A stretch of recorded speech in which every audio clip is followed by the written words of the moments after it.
In the name of Allah, the most merciful and beneficent. Hal min nasin yunsarna. Is there any helper to help me? Hayat min zillah. No to humiliation. Maraitu illa jamila. I saw nothing but beauty.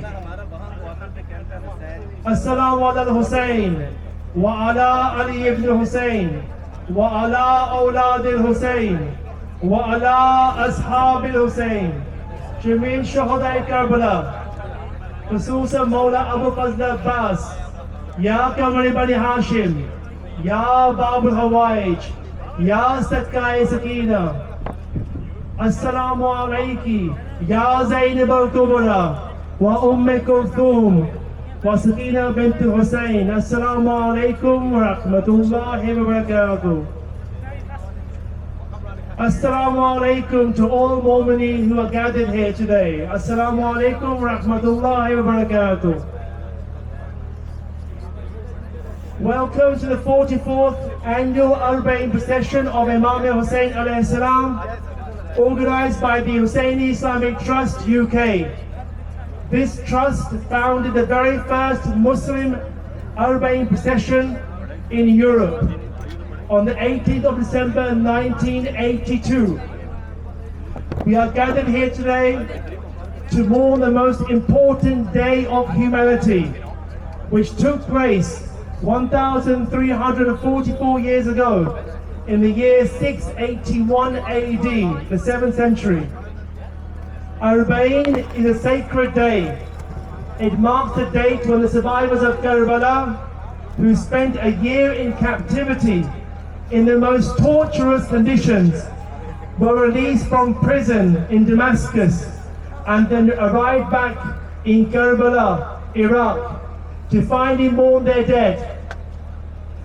They also brought back with them the sacred head of Sayyid al-Shuhada, Imam Hussain alayhi salam, which had previously been taken to Damascus.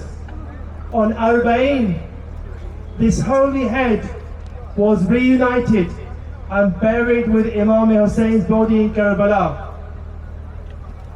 This year, according to the governor of Karbala, over 21 million people gathered in Karbala on Sunday the 25th of August, last Sunday, to mourn for Imam Hussain alayhi salam and his companions on the day of Arbaeen. The very first public mourning procession of Imam Hussain alayhi salam, recorded in history books, which took place outside of Karbala, was on the streets of Baghdad in the year 962 AD. This day is commemorated in every corner of the world, not just by Muslims, but by mankind. A special thanks especially to the two Arbaeen walks, replicating the famous Najaf to Karbala walk, the Mishi, the world's largest annual gathering in Iraq. This year, 2 centers have walked here, 9 miles approximately have walked in the morning from their centers. Our most sincerest thanks to Hussainia Mission in Stratford Station and Idara Jafariya, the oldest Hussainia in London, from Tooting. MashaAllah, both of these groups walked this morning 9 miles to Marbalaj. And for them, can we please have the loudest of salawats